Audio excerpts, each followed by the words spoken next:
RLC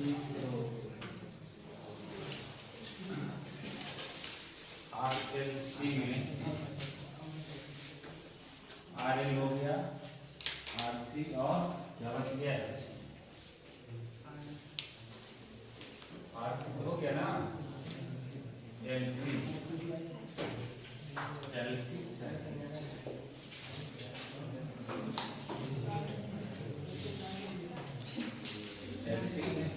चल देखिए,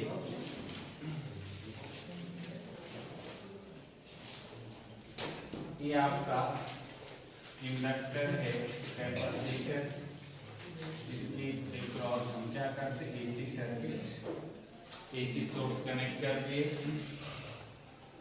सी कितना करंट फ्लो कर रहा है इससे, आई करंट फ्लो कर रहा है, आई पर हम मान लें आई नॉट साइन ओमेगा टी। हम देखते हैं कि इसके क्रॉस में सप्लाइड वोल्टेज रहा होगा और ये करंट, इसके बीच क्या कितना फेज डिफरेंस होगा। तो मान लो वोल्टेज आपका है V, इसके क्रॉस आपका ये प्लस माइनस, इसके क्रॉस पोटेंशियल डिफरेंस बोल देते हैं VL और इसके क्रॉस क्या बोल देते हैं VC। किसी टाइम t पे, तो एट एनी टाइम t क्या होगा, पोटेंशियल डिफरेंस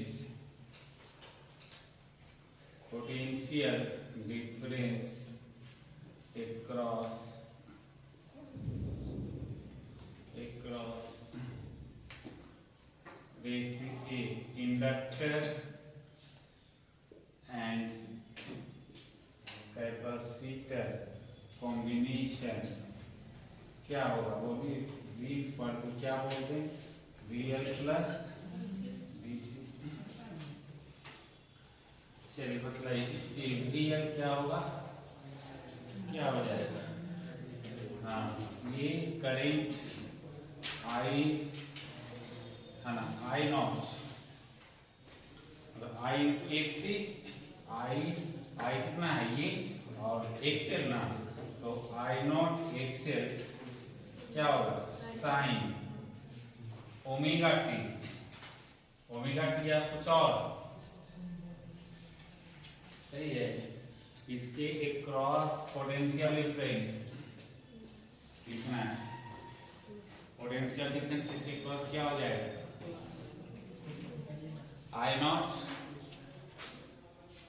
ये क्या हो गया पोटेंशियल मैक्सिमम, मतलब आपका ई नॉट हो गया, ई नॉट है ना, इनटू क्या साइन ओमेगा टी, ठीक है या कुछ सही है, यही होगा, क्या होगा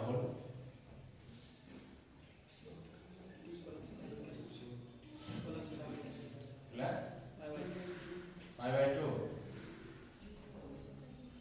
इंडक्टर में क्या होगा, करंट से करंट फ्लो, करंट का फेज ये है ना, करंट का फेज ये है, करंट का फेज है, तो करंट से क्या होता है, इंडक्टर के क्रॉस पोटेंशियल डिफरेंस क्या होता है, लीड करता है, तो आपका इसका वोल्टेज का फेज ये होगा ना, वोल्टेज करंट के फेज से लीड करता है, तो ओमेगा टी प्लस π/2। इसके क्रॉस बदला दीजिए, क्या होगा आई नॉट, हाँ XC sine omega T minus π/2। तो यहाँ पे क्या है, ये XL है, ये XC है, जो भी है, इसको आप देखिए, इसको साइन A है ना, इसको क्या बोलते हैं साइन B में भी आप ब्रेक करते हैं, ठीक है। सॉरी ये आई नॉट हम कॉमन ले लें, तो ये साइन ओमेगा टी और ओमेगा टी प्लस पाई और B sine omega T minus pi, ये आपका दो SHM है जिसका कॉम्बिनेशन है, तो उसका जो क्या होगा, इसको हम साइन के फंक्शन में भी लिखना चाहेंगे, तो क्या हो जाएगा आई नॉट, देखिए आई नॉट इंटू क्या Z, I not Z impedance, net effective reactance into sine क्या ओमेगा टी प्लस क्या बोल रहे हैं कुछ अल्फा मान लेते हैं, प्लस माइनस अल्फा कुछ भी हो सकता है, पता नहीं क्या है, प्लस माइनस अल्फा कुछ भी हो सकता है, ये कुछ आप है ना ये नहीं बोल सकते प्लस अल्फा ही होगा या माइनस अल्फा ही होगा। तो आपको यहाँ पे मेन रूप से निकालना क्या है जी, क्या निकालना है जेड और अल्फा, अल्फा लीड कर रहा है या लैग कर है ना, ठीक है। तो अब हम क्या बतलाए थे कि आप ऐसा करो है ना, इसको आप फेजर डायग्राम यदि बनाते हैं, फेजर डायग्राम में क्या होगा, इधर क्या है, अच्छा रेसिस्टेंस तो है नहीं, तो जो भी है करंट का फील्ड किधर है, इधर कुछ ध्यान दें, ये करंट का फील्ड कुछ इधर है, इधर ही मानते हैं। तो इंडक्टर के पास पोटेंशियल डिफरेंस जो होगा उसका फेज किधर होगा, किधर ऊपर 90 से लीड करेगा, मतलब ये क्या है एक्सियल, इसके क्रॉस पोटेंशियल डिफरेंस है कि नहीं, और कैपेसिटर के क्रॉस क्या होगा लैग करेगा, कितना से ये क्या बाबू आपका XC। अब रही बात कि इम्पीडेंस निकालना है, तो इम्पीडेंस क्या होता है, इन दोनों का क्या करते हैं रिजल्टेंट निकालते थे, याद है, इसके पहले R था एक्सियल था, इम्पीडेंस वही होता था ना, दोनों का रिजल्टेंट निकालते थे। तो यहाँ पे ये दोनों है, इसका रिजल्टेंट निकालेंगे अपोजिट डायरेक्शन में, है कि नहीं, तो अपोजिट डायरेक्शन में तो रिजल्टेंट अब किधर होगा वो डिपेंड करता है किसका मैग्नीट्यूड ज्यादा है। तो केस फर्स्ट मान लो कि XL ये ग्रेटर है किससे, X से, है ना, तो इस केस में क्या हो जाएगा, इन दोनों का रिजल्टेंट किधर होगा, ऐसे होगा ना, ऐसे इधर होगा ये, इस केस में यही होगा ना, अरे होगा कि नहीं होगा, तो बतलाइए फेज कितना है, अच्छा पहले जेड बता दो, इस केस में, तो इस केस में जेड का वैल्यू क्या हो जाएगा XL minus XC, XL minus क्या XC होगा ना, और अल्फा का वैल्यू क्या होगा, अल्फा क्या होगा,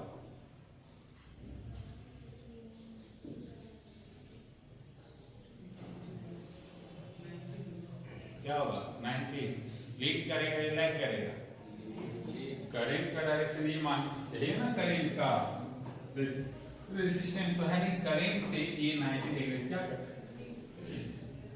लीड करेगा, तो अल्फा क्या हो गया 90 प्लस 90, तो उस केस में जो आपका ये आएगा EMF का या वोल्टेज का जो भी बोल दे V इक्वल टू E क्या आ गया I नॉट जेड बोले तो XL माइनस XC, ये पॉजिटिव वैल्यू ग्रेटर है ना, इनटू क्या साइन बोलो करंट का फिर ओमेगा टी और क्या हो प्लस क्या 90 डिग्री, कोई दिक्कत। और उसी तरीके से मान लो यदि आपका XC ग्रेटर हो जाए XL से, तब उस केस में करंट का फील्ड ये है, ये आपका है XL और ये क्या है XC, तो इम्पीडेंस का डायरेक्शन ये होगा Z, तो आपका Z आ गया, इस बार क्या होगा XC माइनस XL, है ना, और फाई क्या मतलब आपका अल्फा कितना हो जाएगा, ये एंगल होगा माइनस 90 डिग्री,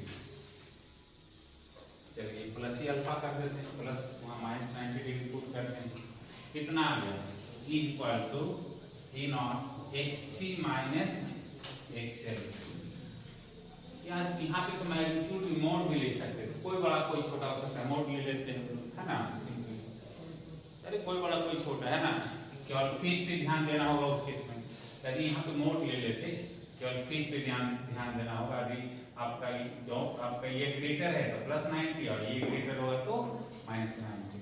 तो साइन ओमेगा टी माइनस क्या,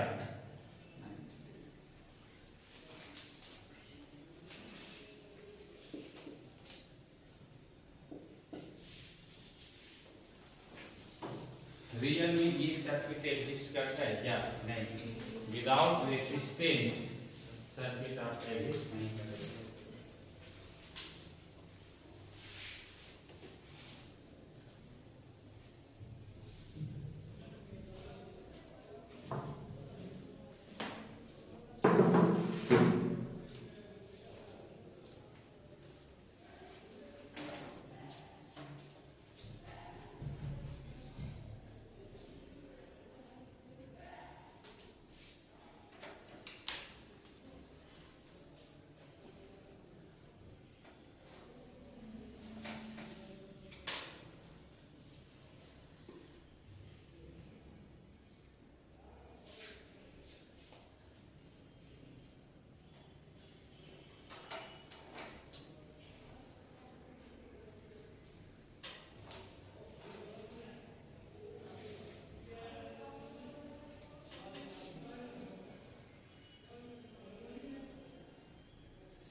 अब आते हैं तो वाई नाम सुने इसका? हाँ, कहाँ लगा हुआ? जो कॉइल कहाँ लगा हुआ? इंजन में।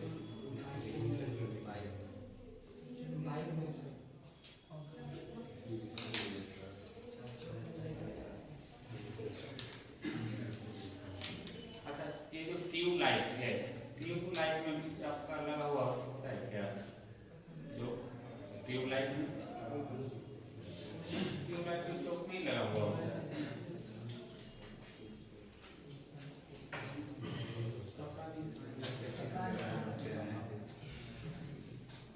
अरे ट्यूबलाइट में आपका चौक आप नहीं सुन रहे, चौक लगा हुआ है, इसमें खराब हो गया या आपका फ्यूज हो गया है। ट्यूबलाइट में क्या बोलते हैं? हाँ, जो चौक फॉइल क्या बोलते हैं? चौक फॉइल। तो उसका क्या रोल है? उसका क्या रोल है? चौक फॉइल का क्या रोल है? देखिए, अच्छा ये जो ट्यूबलाइट होता है उसका वो कितना उसके क्रॉस कितना वोल्टेज चाहिए? उसका रेटेड वोल्टेज क्या होता है? कितना कितना वोल्टेज चाहिए उसको? जब घर में लगाते हैं ट्यूबलाइट, उसका रेटेड वोल्टेज कितना होता है? 220 होता है। कभी नहीं देखे ट्यूबलाइट पे लिखा हो रहा है रेटेड वोल्टेज, रेटेड पावर?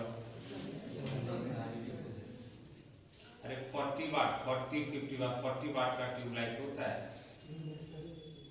वाट मतलब 40 आपका क्या वोल्ट, रेटेड वोल्टेज मतलब 40 वोल्ट पे वो आपका सही सलामत रहेगा। मैक्सिमम 40 वोल्ट आपका वोल्ट होना चाहिए उसके क्रॉस।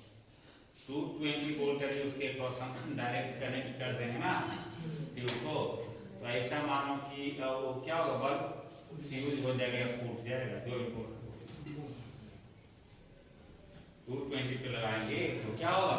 कट जाएगा या फूट जाएगा। ऐसा सब आई बात समझ? ठीक है।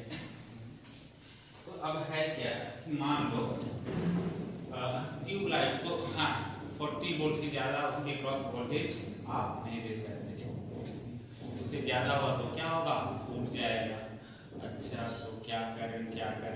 तो ऐसा करते हैं ना कि ट्यूबलाइट के क्रॉस एक हम रेसिस्टेंस कनेक्ट कर देते हैं। क्या करते हैं? एक रेसिस्टेंस कनेक्ट करते हैं। आपको ट्यूबलाइट के क्रॉस कितना पोटेंशियल डिफरेंस चाहिए? 40 वोल्ट।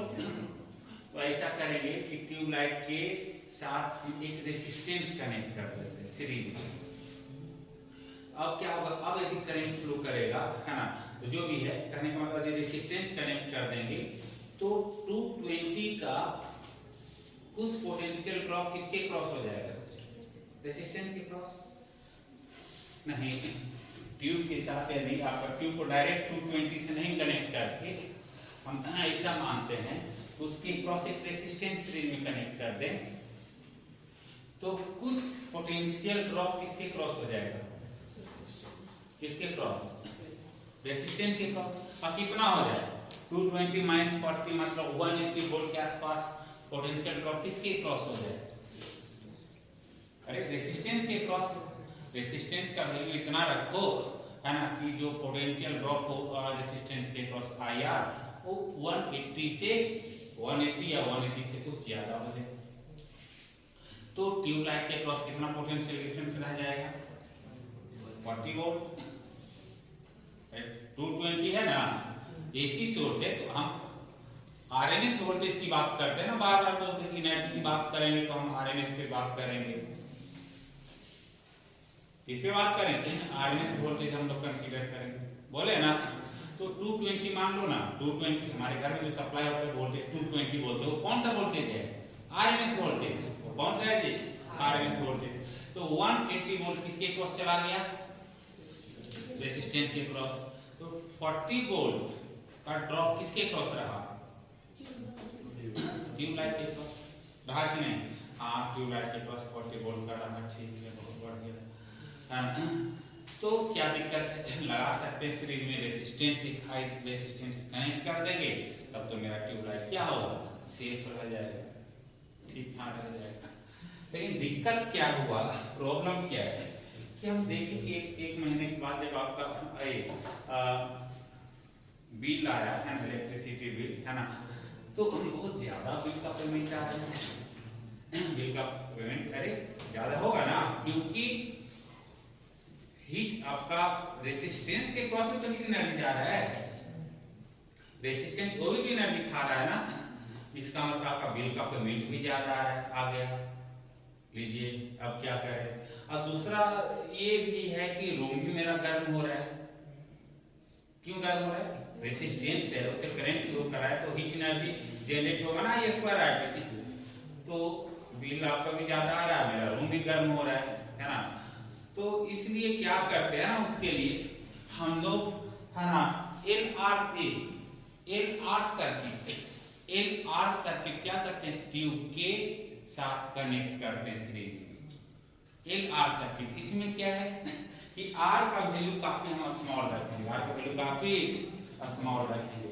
अब देखिए कैसे हम एनर्जी को बचाते हैं, मेरा आपका ये इलेक्ट्रिसिटी बिल भी कुछ कम आएगा, वो कैसे देखिए है ना। ये आपका ट्यूबलाइट है ना। अब इसके साथ हम क्या करते हैं ना कि ये आपका इंडक्टर है, ये रेसिस्टेंस है, क्योंकि हम बतला चुके हैं कि इंडक्टर प्योर आपका इंडक्टिव सर्किट एग्जिस्ट। कुछ भी अरे वायर है, इसको इंडक्टर मान आपका सोलेनोइड है या कोई कॉइल है, इस तरीके से कॉइल है ना। ये जो कॉइल है उसका कुछ ना कुछ तो रेसिस्टेंस होगा। रियल में एक्चुअल में तो आपका प्योर इंडक्टिव होगा नहीं, यदि प्योर इंडक्टिव होता है एक्चुअल में तो अच्छी बात है ना, आई बात, लेकिन कुछ ना कुछ तो रेसिस्टेंस रहेगा। तो हम इसको इसके साथ एक रेसिस्टेंस भी कनेक्ट कर दिए, कनेक्ट नहीं कर दिए उसी का जो आपका इस मटेरियल का वायर है, ये इंडक्टर है ना, उसी का रेसिस्टेंस है। तो हम अलग चीज को दिखला दिए है ना। और अब इसके अक्रॉस हम क्या करेंगे, एसी सोर्स कनेक्ट कर देंगे। तो अब होगा क्या, हाँ क्या होगा देखिए, अब कुछ वोल्टेज इसके क्रॉस से कुछ वोल्टेज किसके cross, L R circuit, L R जो आपका ये सर्किट, ये आपका है सर्किट एक छोटा सा पार्ट है एल आर जो इंडक्टर है, कुछ इसके क्रॉस पोटेंशियल ड्रॉप हो जाएगा इंडक्टर के क्रॉस, और कुछ रिमेनिंग जो 40 वोल्ट चाहिए वो क्या इसको मिल जाएगा। आई बात समझ। जैसे इसके सुनो एल आर सर्किट में बात किए थे, देखिए ऐसा था, याद कीजिए ये एसी था, तो हम बतलाए थे ना कि कुछ ड्रॉप इसके क्रॉस होगा, कुछ ड्रॉप इसके क्रॉस होगा, इसके क्रॉस जो किसी टाइम की पोटेंशियल डिफरेंस है वोल्टेज है equal to VL plus VR, अरे किया ना। तो इसके क्रॉस जो कुछ वोल्टेज होगा, सुनो कुछ ड्रॉप इसके क्रॉस होगा और कुछ रेसिस्टेंस खा जाएगा, इसके क्रॉस ड्रॉप हो जाएगा है ना, और इसके क्रॉस बच जाएगा। इसमें है क्या कि इसका रेसिस्टेंस काफी कम रखना पड़ेगा, यहाँ पे काफी कम रखना क्या पड़ेगा, काफी कम होगा, इसका इंडक्टर है उसका रेसिस्टेंस काफी कम ही होता है, कम होगा तो आपका जो एनर्जी मेरा ये वेस्ट होगा वो क्या होगा, काफी कम होगा, काफी क्या होगा, कम होगा। समझ में आ रही बात है ना। और मैक्सिमम एनर्जी किसके ड्रॉप हो जाएगा, तो इंडक्टर कभी भी आपका एनर्जी का लॉस करेगा, तो रेसिस्टेंस है हाँ, उसमें एनर्जी क्या होता है, स्टोर हो सकता है, वो एनर्जी को लॉस नहीं होने देता है, उसमें एनर्जी स्टोर हो सकता है, जिसको आप बाद में उसको इलेक्ट्रिकल एनर्जी में कन्वर्ट किया जा सकता है। इंडक्टर में मतलब हाफ एल आई स्क्वायर, भूल गया, करंट यदि फ्लो करवाते हैं इंडक्टर के क्रॉस तो उसमें मैग्नेटिक एनर्जी स्टोर होता है ना, कितना होता है, हाफ एल आई स्क्वायर, वो स्टोर हो गया, पोटेंशियल एनर्जी के फॉर्म में एनर्जी बर्बाद नहीं हुआ, जो बर्बाद हुआ एनर्जी वेस्ट हुआ, किसके क्रॉस हुआ, इसके क्रॉस रेजिस्टेंस के कारण, जो कि हीट में कन्वर्ट हो रहा है। इसीलिए आपका चौक कॉइल को क्या होता है देखेंगे ना, हल्का कुछ क्या हो कुछ देर बाद देखेंगे तो गर्म, मतलब उसका लगेगा कुछ टेम्परेचर बढ़ा होगा, वो हीट एनर्जी जनरेट होता है, थोड़ा बहुत टेम्परेचर क्या होता है बढ़ जाता है। आई बात समझ। तो इस तरीके से हम लोग इसी को हाँ, तो ये क्या बेसिक एप्लीकेशन है किसका, एल आर सर्किट का। ये है क्या एल आर सर्किट का एप्लीकेशन हमने कर लिया किसमें, जो कॉइल एनर्जी को बचाने के लिए। तो बताओ एक अच्छा आपका एक जो कॉइल कौन सा होगा जिसका इंडक्टेंस क्या हो ज्यादा, जिसका रेसिस्टेंस कम, इसका इंडक्टेंस क्या होगा, ज्यादा। ज्यादा होगा तो आपका करंट फ्लो करेगा, तो हाफ एल आई स्क्वायर, ज्यादा हो तो ज्यादा एनर्जी स्टोर कर लेगा, है ना। आई बात समझ में। अब उसके कारण कुछ पोटेंशियल ड्रॉप भी हो जाएगा इसके क्रॉस। तो ये आपका यही, इसी को हम लोग क्या बोलते हैं। अच्छा ठीक है, बहुत बढ़िया। यदि हम चाहें कि इसके क्रॉस मैक्सिमम वोल्टेज कितना ड्रॉप होगा, मतलब वोल्टेज ड्रॉप अक्रॉस क्या, choke point CO V naught, मतलब maximum I naught V naught लिख देना। V नॉट अस्सी मतलब क्या, चोक पॉइंट के क्रॉस मैक्सिमम ड्रॉप कितना हो जाएगा, I नॉट इंटू जेड आश्चर्य लग रहा है क्या, जेड क्या हो जाएगा कि RL है, तो इसका क्या होगा, बोली root under R square plus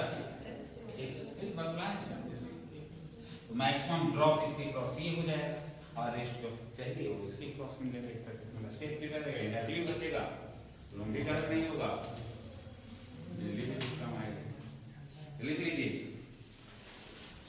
देखिए a good choke coil have high inductance.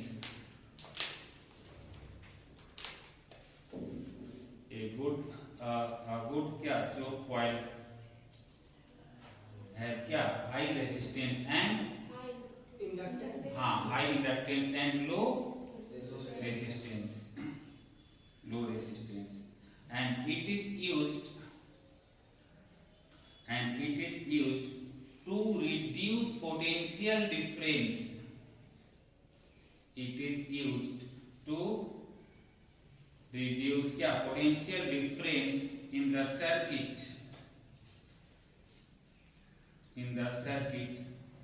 without much loss in energy, without क्या much loss in energy, नहीं मतलब कुछ ना कुछ तो रेसिस्टेंस होगा, कुछ ना कुछ एनर्जी आपका लॉस होगा ही, लेकिन बहुत कम एनर्जी लॉस होगा। दिखला दीजिए, लिखिए पावर फैक्टर, हाँ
करवाए थे क्या, ये आपका एक LR सर्किट है,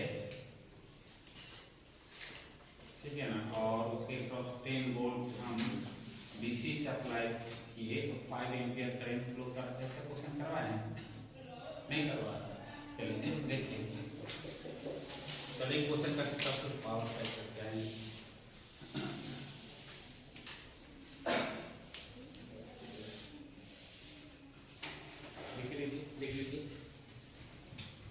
If 10 volt DC supply है ना, applied to the LR circuit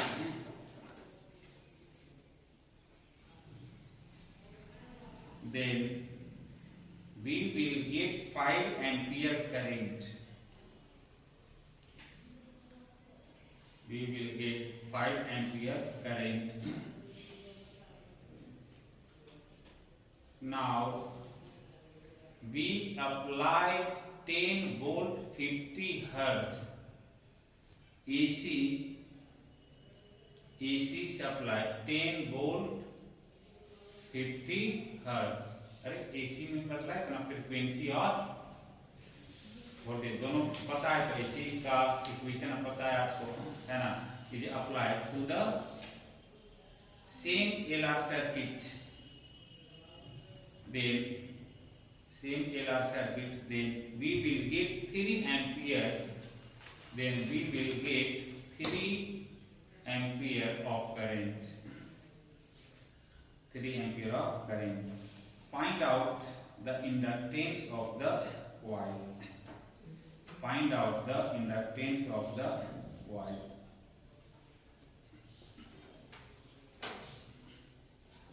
Find out the inductance of the coil. क्या करना है जी, coil के क्रॉस क्या बतलाना है, हाँ coil का क्या बतलाना है,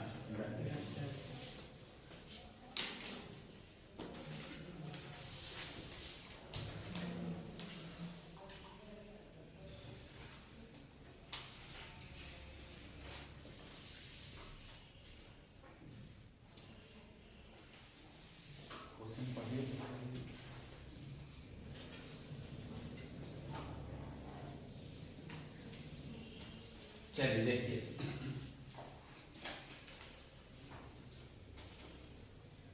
पढ़ लीजिए दोस्तों, क्या कह रहा था कि एक रेसिस्टेंस है और एक LR सर्किट है, ये इसको हम 10 वोल्ट DC सर्किट से DC वोल्टेज सप्लाई करते हैं, तो कितना करंट फ्लो करता है, कितना 5 वोल्ट, 5 एम्पीयर वोल्ट। तो ये 10 वोल्ट, ये 5 एम्पीयर दिया हुआ है ना। यहाँ से आप ये बतलाओ, ये 5 एम्पीयर दिया हुआ है, मतलब एक कांस्टेंट करंट है ना, 5 एम्पीयर बोल दिया होता है, इससे कितना करंट फ्लो कर रहा है 5 एम्पीयर, कब इक्वल टू 0 पे 1 सेकंड पे, कब हमेशा ऑलवेज। ऐसे में बतलाए थे कि जब कोई सर्किट दे दिया कुछ ना बोला है तो हम क्या समझेंगे, स्टेडी स्टेट में है। याद कीजिए RC सर्किट, RC सर्किट एक सर्किट दे दिया तो हम क्या बोलेंगे, कैपेसिटर फुल्ली चार्ज है, मतलब उसमें आपका चार्ज का वेरिएशन कैपेसिटर पे नहीं हो रहा है। तो उसी तरह हम पढ़ा बतलाए थे LR सर्किट, या ये आपका किसी उसके क्रॉस DC वोल्टेज सप्लाई किए थे और वहां पे निकाले थे करंट टाइम के साथ वैरी करेगा, I equal to I not बोले 1 minus e to the power minus t upon tau, और टाउ को बोले थे L अपॉन R, नहीं बतलाए क्या जी, RL सर्किट बतलाए ना, growth of current in LR circuit and DK of current in LR circuit, दोनों केस में बतलाए है ना। तो हम ये भी लिखवाए थे कि इनफाइनाइट टाइम के बाद इंडक्टर से क्या होता था, मैक्सिमम करंट फ्लो करता था I not into 1 minus e to the power minus t by tau.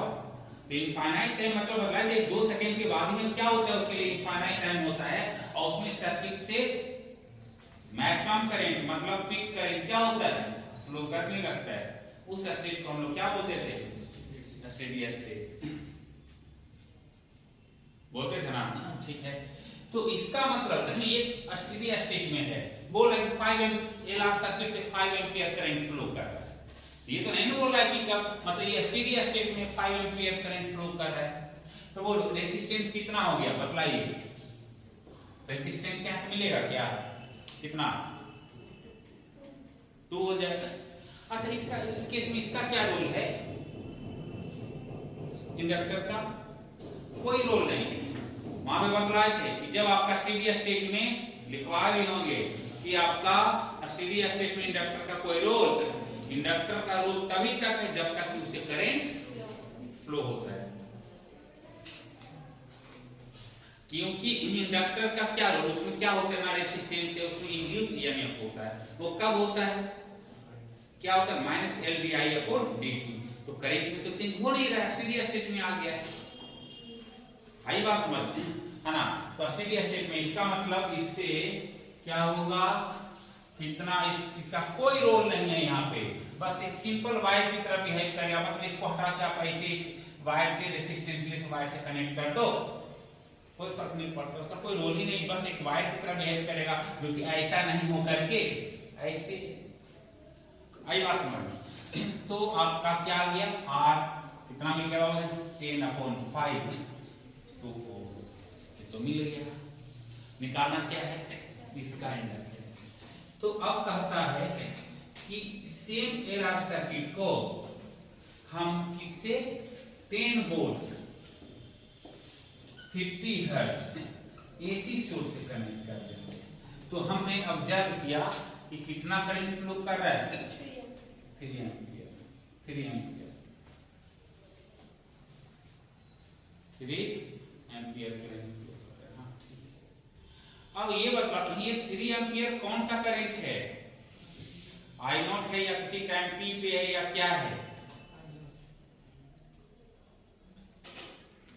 Pick current का मतलब आपका कुछ वेरिएबल हो गया ना, किसी टाइम टी पे ना पिक करेंट होगा जी, अरे किसी टाइम टी पे नहीं, किस टाइम पे ना पिक करेंट होगा। तो ये 3 एम्पियर बोल रहा है, 3 एम्पियर करंट फ्लो कर रहा है सर्किट में, 3 एम्पियर का करंट फ्लो कर रहा है। इसका मतलब ये कब का करंट है, पिक करंट है, इट इज कॉल्ड 0 पे कब का है, ये कौन सा करंट है, आरएमएस है, आई नॉट है, आई नॉट किसी इंस्टेंट पे होता है, सिंपली बोले 3 एम्पियर का करंट फ्लो कर रहा है, इसका मतलब क्या, पिक करंट है। ओ तो एक इंस्टेंट पे होता है ना, ये कौन सा करंट दिया हुआ है, आरएमएस करंट दिया हुआ है, नहीं कौन सा करंट है, ऐसा हम कुछ बोले क्या, करंट बोल दे तो आप बोलेंगे मानेंगे 3 एम्पियर पिक करंट है, या t इक्वल टू 0 पर का आपका ये t इक्वल टू 0 पर का एक करंट, ऐसा कुछ नहीं है। उसको हम कौन सा करंट बोलेंगे, IRMS। हम बोले एनर्जी कैलकुलेशन के लिए आप क्या कर सकते हैं, जो करंट आ रहा था वेरिएबल करंट, उसको आप IRMS पे कांस्टेंट करंट मान सकते हैं।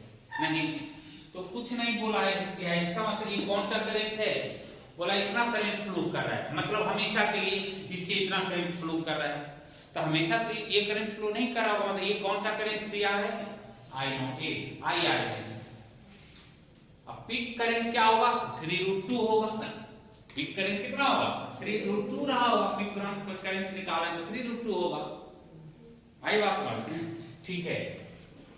तो हमको ये इंडक्टेंस निकालना था, ये 2 ओम आ गया, क्या आ गया 2 ओम है ना, ये है, हाँ है। तो ये IRMS क्या होता है, क्या करेंगे बोलिए, IRMS अपॉन जेड।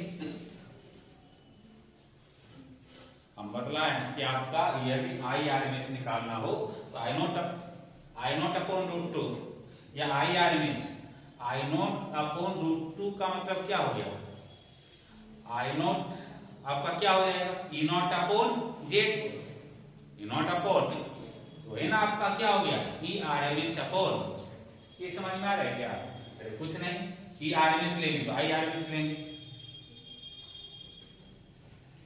कोई दिक्कत है क्या इसमें, अरे ठीक है ना।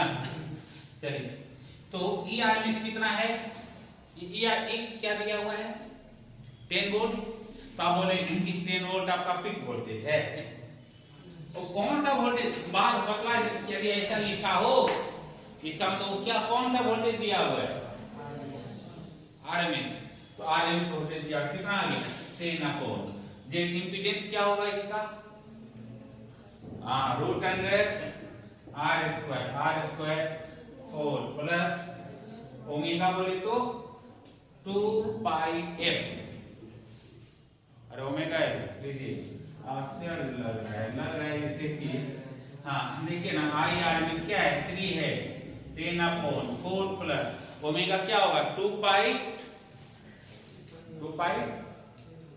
पता है नहीं सब, हाँ तो 2πf कितना हो गया बोलिए, अरे ओमेगा क्या होता है, 2 पाई अपॉन टी होता है कि नहीं होता है? और 1 अपॉन टी को क्या बोलते हैं? फ्रीक्वेंसी एफ, वही लिख रहे हैं ना 2 पाई एफ। इसमें क्या है बताइए, एफ कितना 50, ये आपका ओमेगा इंटू एल का होल स्क्वायर, ये 3 है, निकाल लीजिए।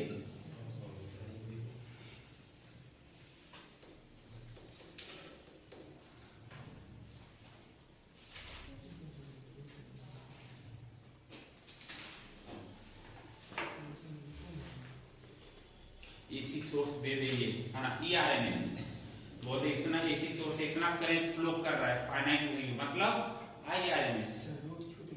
तो रूट दे दीजिए ना, कहां पे छोड़ गया है, हाँ दे दीजिए।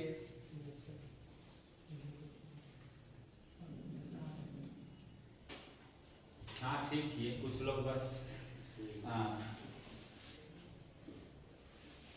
कुछ लोग ग्राफ बनाते हैं कुछ है ना।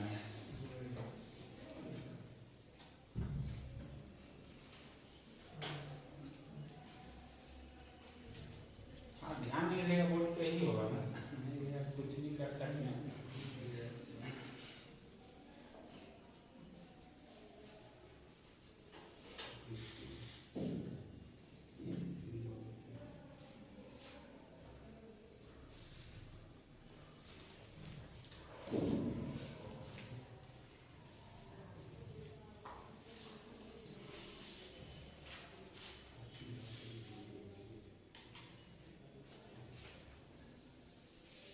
चलिए अब आप एक पावर फैक्टर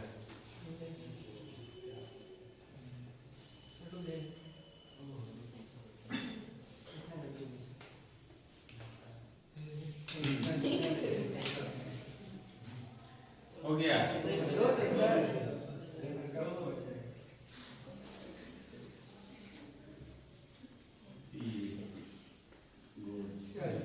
हाँ बोलिए ना, अपने निकाल पाएंगे? हाँ निकालिए, निकालिए।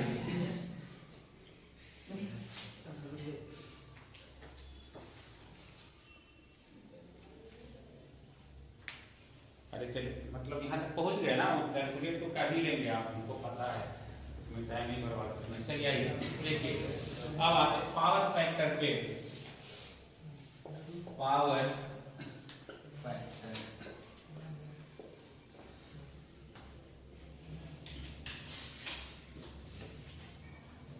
पावर फैक्टर याद कीजिए, ये आपका सेल होता था, ये रेजिस्टेंस है, वोल्टेज आपका भी आई बोलते हैं, करंट आई फ्लो कर रहा है, पावर डिलीवर्ड बाय बैटरी क्या था,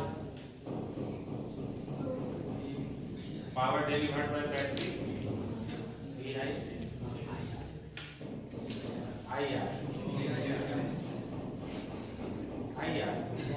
पावर बैटरी एनर्जी लॉस करेगा ना जी, तो एनर्जी पर यूनिट टाइम, मतलब उसी को ना पावर बोलते हैं।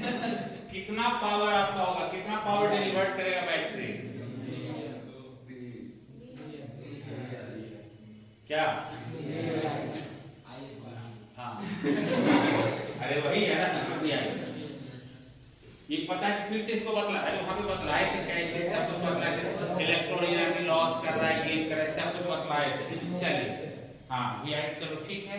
यहाँ देखिए, यहाँ पे वही पावर फैक्टर, यहाँ पे पावर निकालने जा रही है, किसका पावर निकालने जा रही है, एसी सोर्स का, किसका, एसी सोर्स का। तो एसी में होता क्या है ना कि फेज और वोल्टेज के बीच ये दोनों सेम फेज में नहीं होता है, सेम फेज में होता है क्या, नहीं होता है। तो किसी टाइम टी पे है ना, पावर डिलीवर्ड बाय बैटरी या नहीं एसी सोर्स ना, AC source at time T क्या हो जाएगा, पावर डिलीवर्ड पी टी, किसी टाइम टी पे क्या होगा बोलो, टी, उसी टाइम पे वोल्टेज जो एसी सोर्स के क्रॉस पोटेंशियल डिफरेंस होगा इंटू आई टी, इसी टाइम पे ना। गुड, चलिए अब है क्या कि कुछ भी देखिए करंट ऐसा है तो वोल्टेज कुछ ऊपर नीचे कुछ ऐसे डिफरेंस होता था, जनरल में सेम डायरेक्शन में भी होता था। अरे प्योर रेसिस्टिव है तो हम जनरल में हम अल्फा एंगल मान लेते हैं। तो इसका वोल्टेज क्या लिखें, चलो आई का वोल्टेज पहले लिख लेते हैं, है ना। आई का टाइम टी पे current I naught sine omega T मान पे करंट कितना फ्लो कर रहा है। तो फिर इसका क्या लिखेंगे बोलो, ई नॉट या वी नॉट, क्या जो लिखना है, E naught sine omega T plus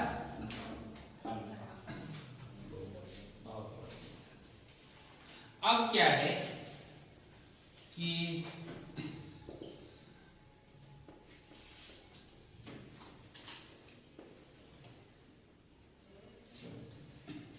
अब यहीं पे इसको सिंप्लीफाई कर रही आगे कॉस का ब्रैकेट में कुछ करके आएगा नहीं, कुछ साइन ओमेगा टी।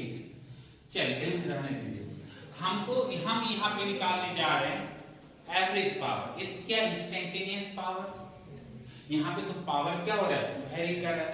तो वन टाइम पीरियड में, या देखिए पावर निकालने का मतलब है कि आप वन टाइम पीरियड में निकालेंगे, मतलब वन साइकिल में।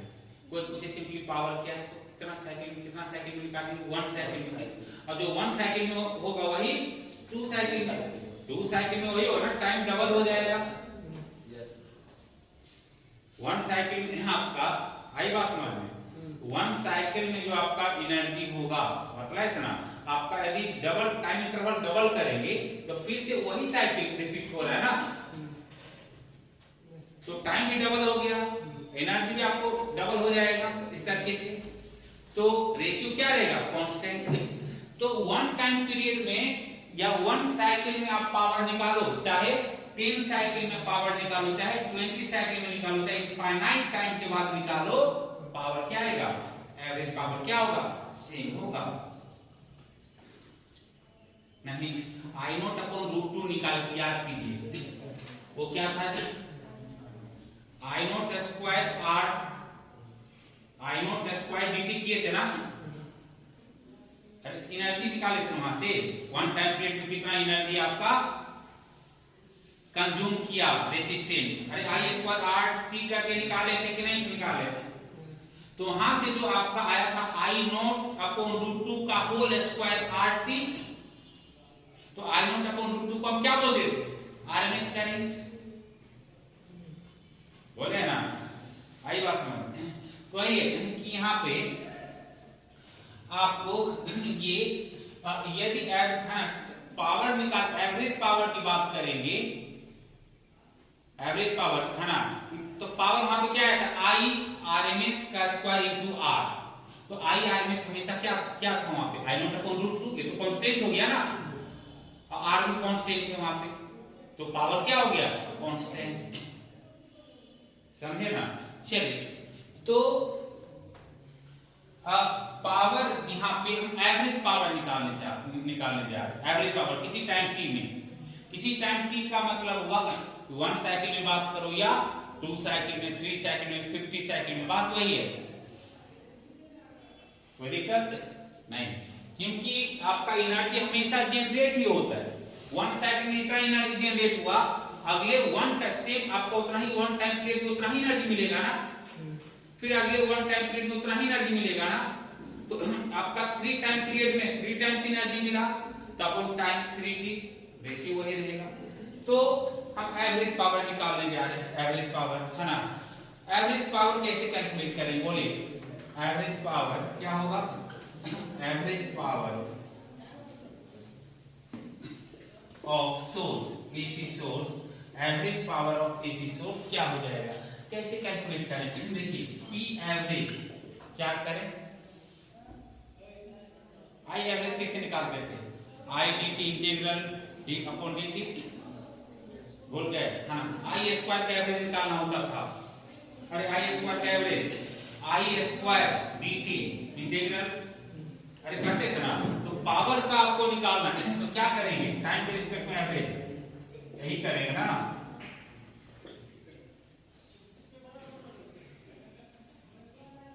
एक पैकेज देखो तो ध्यान दो, ये क्या है बाबू, टी टाइम में total energy, power into time क्या होता है एनर्जी, ये टी छोटा सा एनर्जी मिला, इंटीग्रेट करेंगे तो टी टाइम में टोटल एनर्जी जनरेट मिलेगा अपन टोटल टाइम, तो क्या मिला, टोटल एनर्जी जो जनरेट हुआ अपन टोटल टाइम क्या मिला, पावर मिला। अरे समझ में आ रही बात ना। चलो तो ये पी डी टी क्या लिखे यहाँ पे, देखो पी कितना आया है, E naught I naught sine omega T into sine omega T plus alpha, अरे है ना dt, क्या dt यही होगा, गुड। चलो अब इसको ब्रेक है ना, साइन ए प्लस बी में ब्रेक करते हैं, किसको, इसको ब्रेक कर, ई नॉट आई नॉट बाहर कर दीजिए, यहां से आ गया आपका पी एवरेज, पी एवरेज क्या आ गया, E naught I naught, E naught I naught, और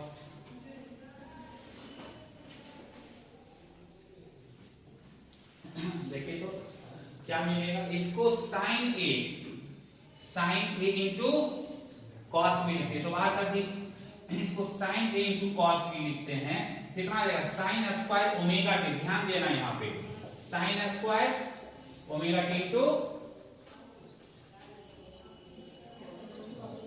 इंटू क्या cos alpha, sine A into cos B plus cos A into, तो साइन ए तो साइन ओमेगा टी पहले था, और साइन ए मतलब sine omega T into cos alpha, तो sine square omega T into क्या कॉस अल्फा होगा ना। चलिए उसके बाद क्या मिलेगा बोलिए, प्लस बोलो sign omega T into cos omega T into sine alpha, cos omega T, ये देखिए है ना, अब क्या करें कॉस ओमेगा टी इंटू, तो कॉस ओमेगा टी और साइन ओमेगा टी क्या लिखें बोलिए ना, sign omega T into cos omega T into क्या साइन अल्फा, ये मिला dt, dt अरे होगा कि नहीं होगा, कहां दिक्कत है, नहीं यहाँ पे आपका ध्यान नहीं ना, कुछ इधर उधर कहीं सुन रहे हैं, देखिए ना, हाँ वही वही क्या बोल रहा था इन लोग, हाँ इन लोग ने मतलब पीछे ना वही करें, पीछे हम लोग क्या बोल रहे हैं, तो क्या चिल्ला रहे थे, चलिए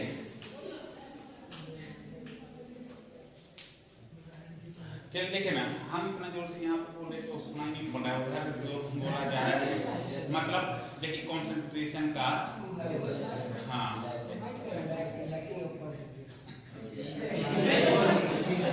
कंसंट्रेशन है कहीं और है, इसीलिए मतलब और चिल्ला वो तो उधर जोर से बोलेंगे, हम धीरे धीरे बोलेंगे, आपका कंसंट्रेशन जिधर रहेगा उतना ही पड़ेगा, हम ये कहना चाह रहे हैं ना। देखिए देखिए साउंड बॉक्स में क्लियर हो गया, देखिए यहाँ पी एवरेज क्या आएगा, देखिए ध्यान दो यहाँ पे ई नॉट आई नॉट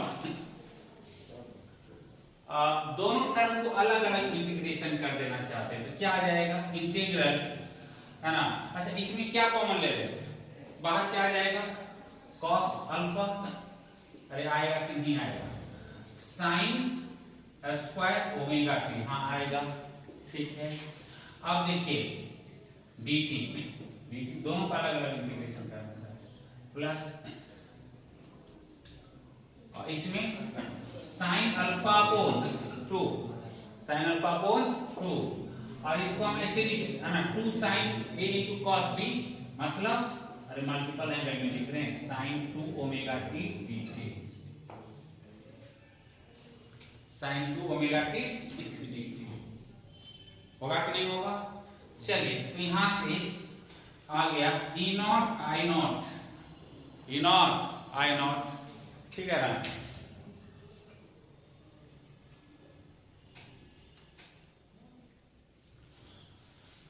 ठीक है, क्या आ गया? E not. चलिए है ना, अब इसका अपोन क्या कर दें? dt। ये sine 2 omega T, sine 2 omega T. बोलिए एक साइकिल में बात कीजिए या 2 साइकिल किसी भी है ना, या हाफ साइकिल में, जो विमान एक साइकिल में बात करते हैं, क्या हो जाएगा इसका एवरेज? बोलो, इसका एवरेज बताइए, इसका इंटीग्रेशन क्या आएगा? वन टाइम पीरियड में इसका एवरेज, इसका इंटीग्रेशन क्या आएगा?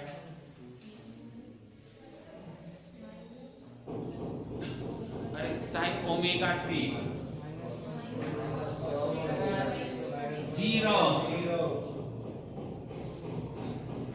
वन टाइम पीरियड में साइन थीटा देख, अरे साइन 2 ओमेगा टी हो 3 ओमेगा टी हो, साइन थीटा का ग्राफ है ना, तो वन साइकिल में बात जितना पॉजिटिव उतना ही नेगेटिव, साइन स्क्वायर नहीं ना, साइन 2 ओमेगा टी है ना, मल्टीपल एंगल में है ना।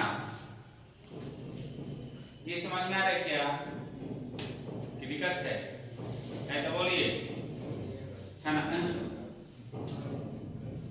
नहीं पता चला ना? नहीं ना? नहीं बोल रहे, चलो कोई बात। देखिए देख यहाँ पे हम थोड़ा सा मतलब यहीं पे समझाते हैं। देखिए ना, इसका इंटीग्रेशन हम करते हैं।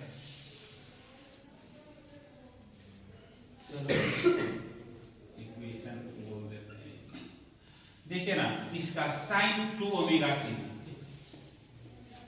ये इसका इंटीग्रेशन 0 कैसे होगा, है ना? आप वन साइकिल में बात करो तो मान लेते हैं 0 किस में बात कर लेते हैं? 2 पाई अपॉन ओमेगा। पावर निकालने का मतलब क्या बताते हैं? वन साइकिल, 2 साइकिल मारे काफी बहुत आपका फ्रीक्वेंसी 50 हर्ट्ज होता है, एक सेकंड में 50 टाइम्स आपका क्या होता है? तो किसी पार्टिकुलर टाइम में बात करेंगे तो हम क्या मानेंगे? बहुत सारे नंबर ऑफ साइकिल का से बना हुआ है ना, बहुत सारे नंबर ऑफ साइकिल से बना हुआ है। तो एक साइकिल में निकालो, 2 साइकिल में, 3 साइकिल में, कोई फर्क नहीं पड़ता है। जो एक साइकिल में आएगा वही 2 साइकिल में, वही इनफाइनाइट नंबर ऑफ साइकिल में आएगा। देखिए इसका इंटीग्रेशन बताओ, माइनस कॉस अपॉन 2 ओमेगा, कहां से आ रहा है? 0 से 2 पाई अपॉन ओमेगा। चलिए लिमिट पुट कीजिए, 0 आ जाएगा। देखिए ना 1 अपॉन 2 ओमेगा, ये 2 पाई अपॉन ओमेगा यहां पुट करें तो ओमेगा से ओमेगा गया, कितना आया? cos 4 पाई, cos 4 पाई, ये गया 2 पाई 2 4, cos 4 पाई का वैल्यू 1 ना होगा?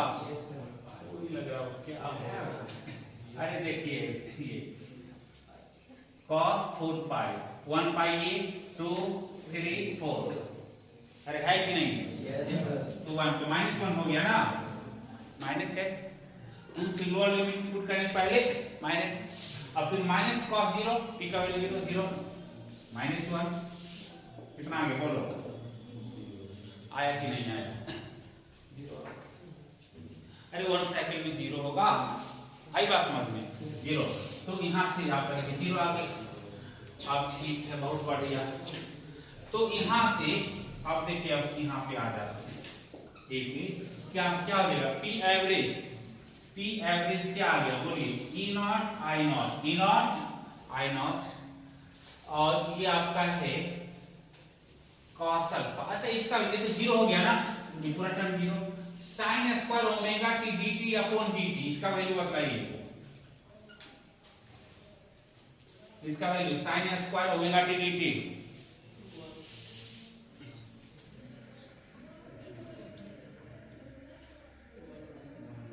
वन होगा, हम नहीं बतलाएं कभी, 0 होगा, माइनस cos ओमेगा टी का, अरे 1 टाइम पीरियड में कुछ बतलाओ ना, हम निकालें इसके पहले कहाँ पे? यहाँ पे आई आरएमएस आया था, साइन स्क्वायर आया था, याद कीजिए। I naught square sine square omega T dt integral नहीं किए थे? आई स्क्वायर dt किए हैं वहां पे।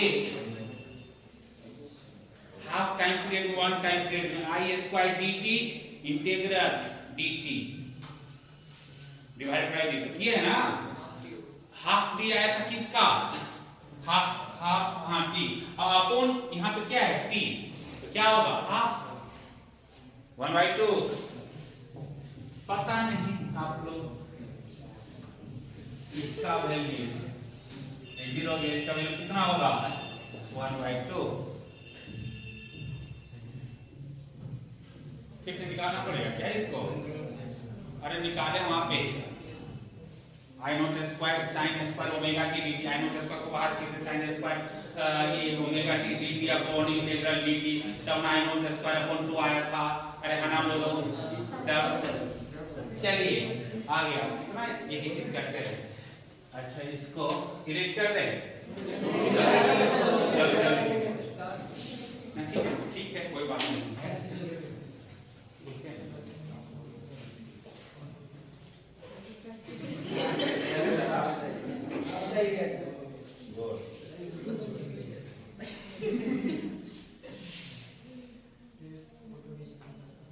हाँ क्या कर रहे हैं?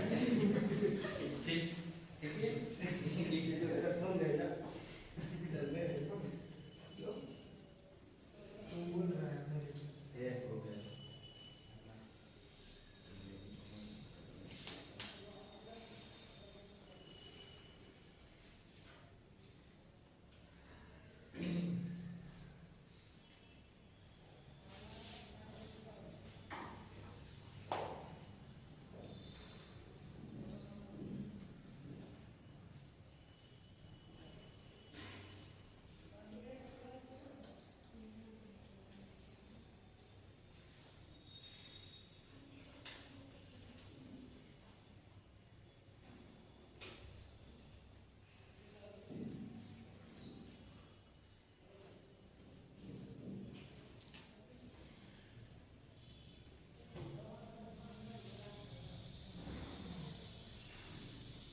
तो आइए अब देखिए ना,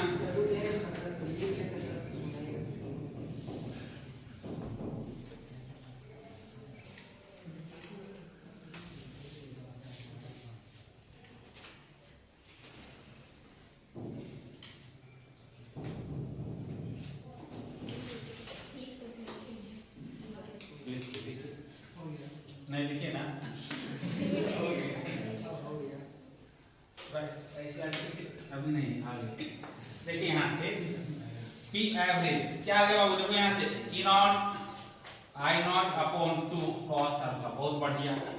ई नॉट इसको क्या लिखा जा सकता है, देखिए E naught upon root 2 I naught upon cos alpha. Alpha तो कांस्टेंट है ना, फेज डिफरेंस बिटवीन क्या voltage and current. P average ये क्या है, C R M S into cos alpha. ये जो कॉस अल्फा इसी को हम लोग क्या बोलते हैं, पावर फैक्टर। क्या बोलते हैं, पावर फैक्टर। पावर फैक्टर किसको बोलेंगे, कॉस अल्फा।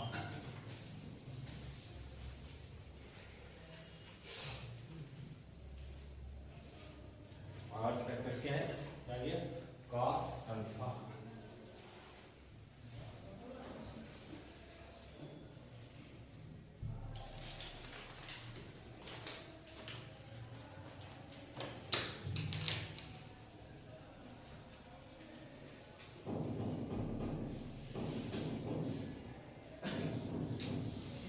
पावर फैक्टर क्या है, कॉस अल्फा।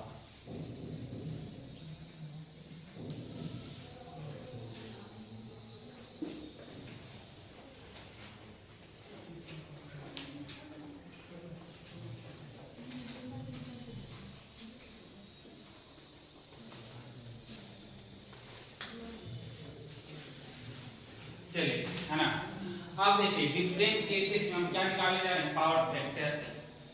अलग अलग सर्किट का कितना पावर फैक्टर होगा, है ना।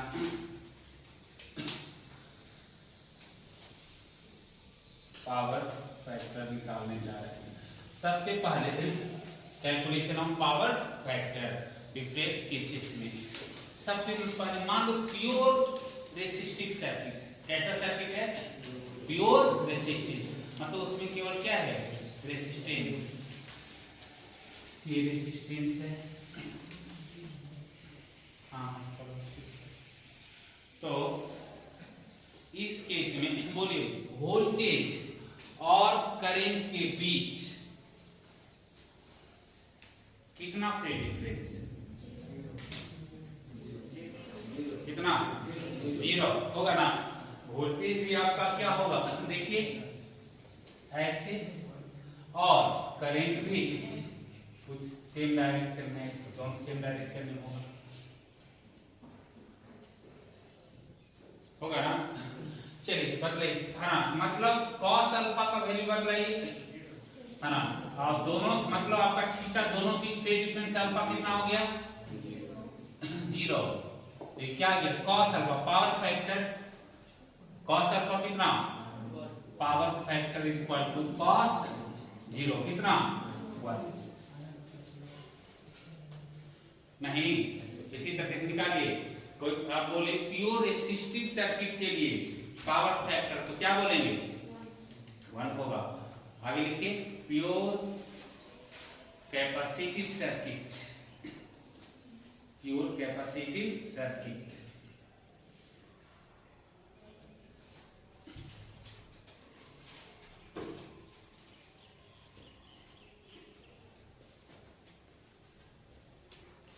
Pure capacitive circuit.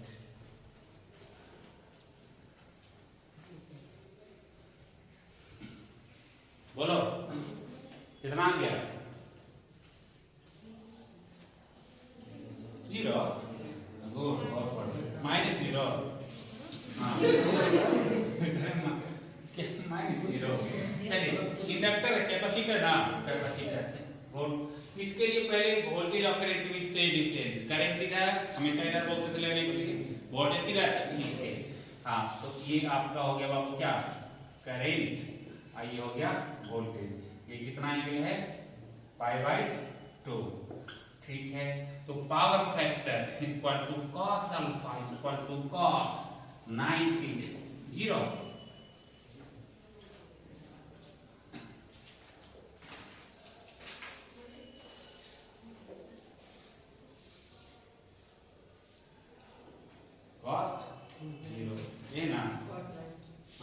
90 मतलब पावर फैक्टर कितना, 0।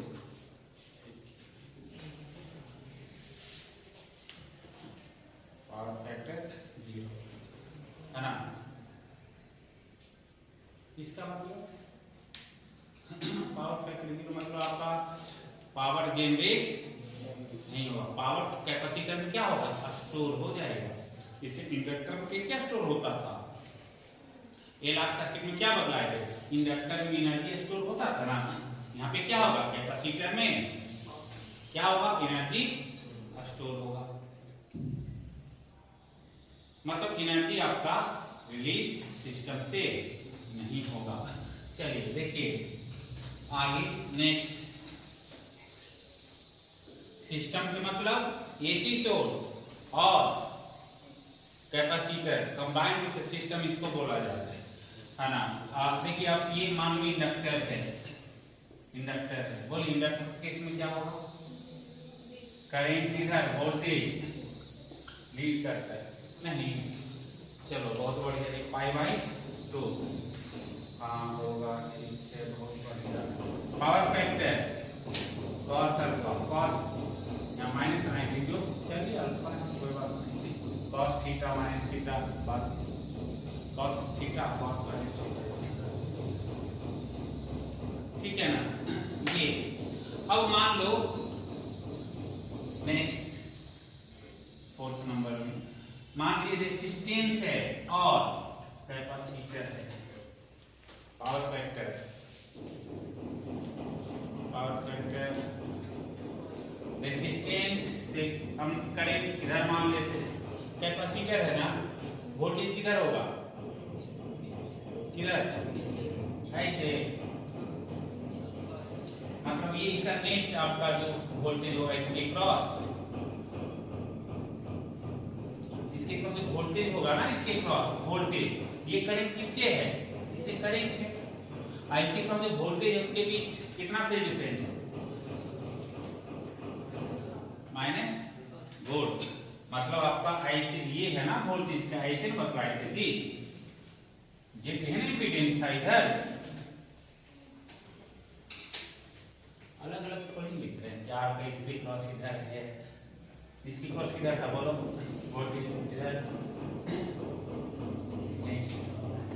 वोल्टेज यही है ना, तो ये अल्फा, तो पावर फैक्टर क्या होगा यहाँ पे, cos अल्फा इक्वल टू कितना, cos अल्फा क्या होगा, r बाय z, नहीं होगा, ये r है ना, ये r पर लाइट r बाय z है इसकी अल्फा। चलिए अब मान लो किस केस में, रेसिस्टेंस और इंडक्टर है,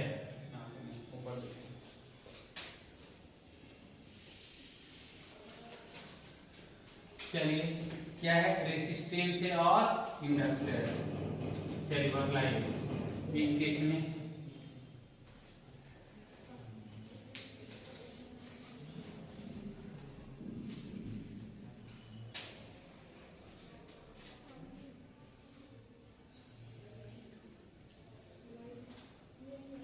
क्या होगा,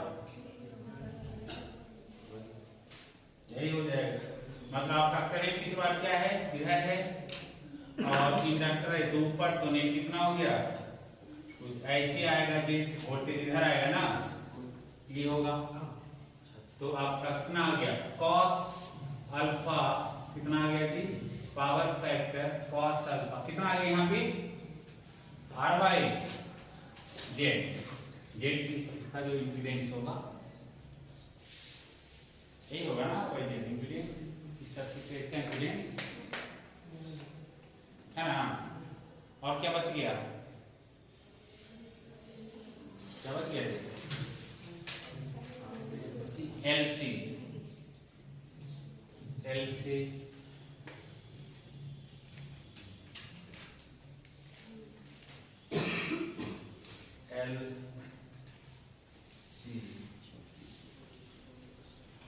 चलिए LC मतलब करंट किधर, वोल्टेज किधर, नीचे,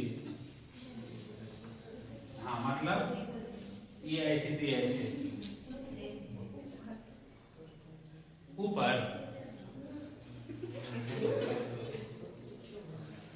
अरे ऐसे नहीं है, ऐसे ये इधर, तो करंट इधर, पता नहीं, बिल्कुल इमेजिनेशन पावर मारता। देखिए ये आपका जेट या तो इधर होगा या इधर होगा, नहीं होगा, जेट इधर या इधर नहीं होगा ना, तो cos अल्फा मान लेते हैं। ये अल्फा कितना हो गया, अल्फा 90 डिग्री, इससे पता बिल्कुल पता नहीं, देखिए ना ये एक्सएल ये एक्ससी, तो या तो जेट इधर होगा या इधर होगा, तो करंट इधर है, तो कितना है 90 तो है ना, ऐसे दिखला दीजिए। देखिए ना पावर फैक्टर cos अल्फा कितना आ गया, बोलो जल्दी, 0 लिखिए 0।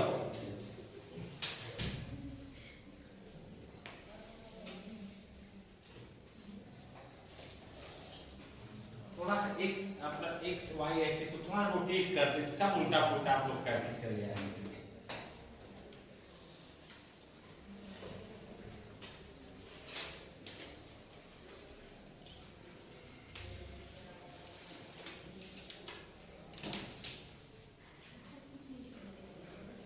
कौन चलिए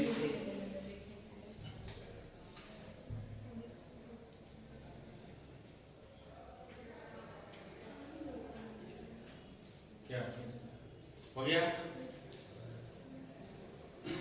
तो इस केस में मान लो आरएल सर्किट है, ये आपका क्या है आरसी सर्किट इस तरीके से, तो उसमें एवरेज पावर क्या हो जाएगा, एवरेज पावर कैसे निकालेंगे, एवरेज पावर क्या होगा, ई आर एम एस, बोलो एवरेज पावर क्या हो जाएगा, E R M S I R M S into cos alpha, तो cos alpha I R M S I E R M S I R M S क्या R upon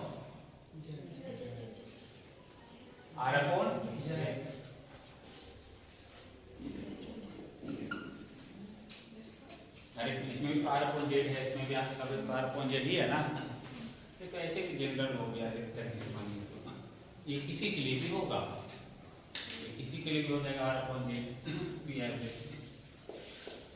अब देखो समझना, अच्छा इसको हम ऐसे लिखें क्या, आई स्क्वायर आर, रुको देखो तो इसको हम क्या लिख सकते हैं, I R M S into Z, E R M S को आर एम एस वोल्टेज को नहीं लिख सकते हैं, I R M S into Z impedance, तो इसको लिखें I R M S into Z into I R M S into R upon Z, गया ये क्या आ गया, देखिए तो I R M S square R, है ना, मतलब पी एवरेज आप क्या लिख सकते हैं, आई आर एम एस का स्क्वायर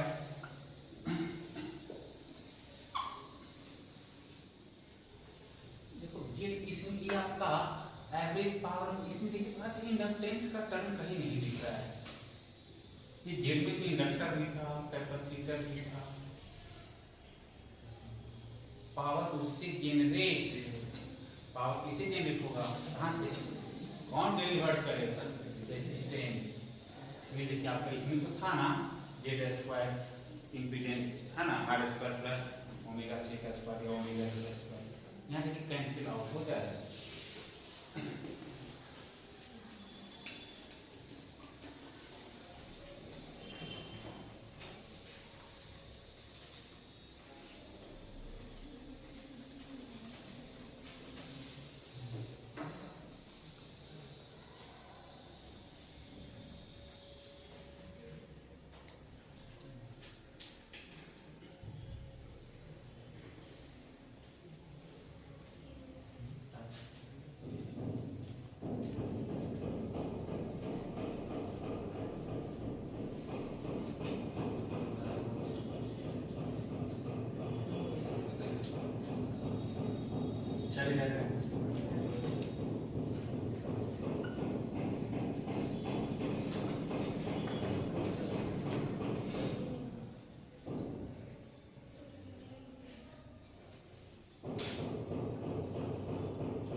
पावर फैक्टर निकालिए।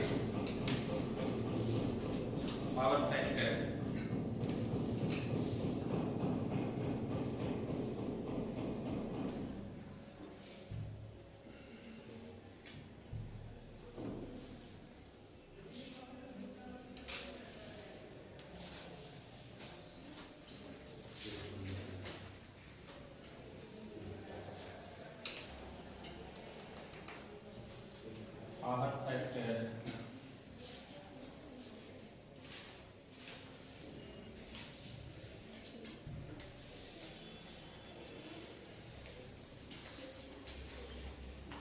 बोलो जल्दी। Power factor cos alpha r upon z कितना है 3 अपॉन 5 क्या है। चलिए इस वक्त करंट दे दे रहे हैं। देखिए ये रेजिस्टेंस है 3 ओम, ये आपका इंडक्टर मान लेते हैं कितना है ये 4 ओम भी मान लीजिए 4 ओम। ये आपका एसी सोर्स है। करंट फ्लो कर रहा है I equal to 2 sin omega T 2 sin omega T current flow कर रहा है। Find average power, find average power. Power कितनी वही पावर बोले तो एवरेज पावर बस लगे।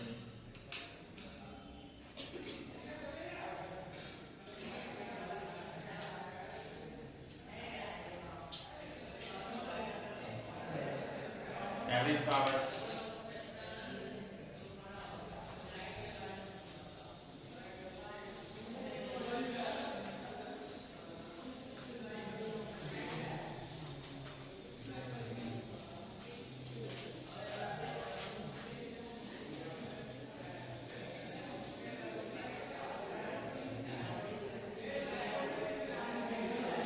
कितना 6 और बढ़िया क्या किए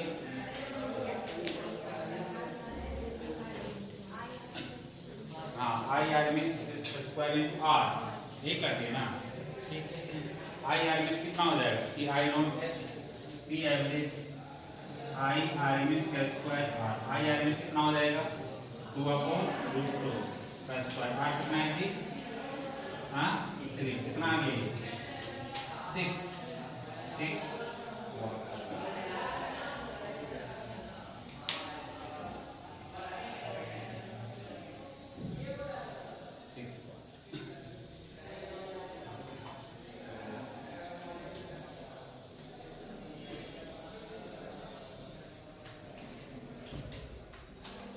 ठीक है कोई दिक्कत। चलो अब आते हैं RLC सर्किट। क्या हुआ टाइम हो गया।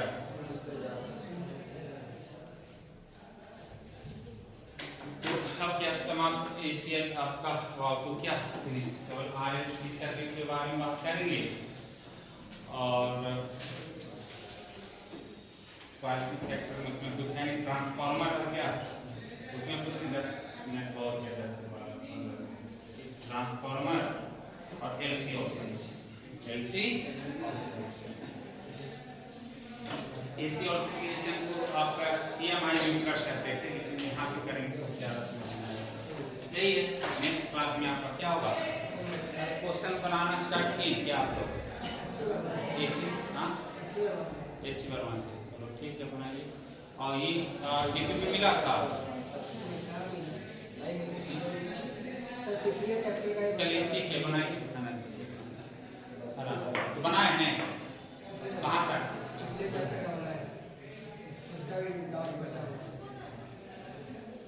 AC का कहाँ तक बनाए हैं। AC में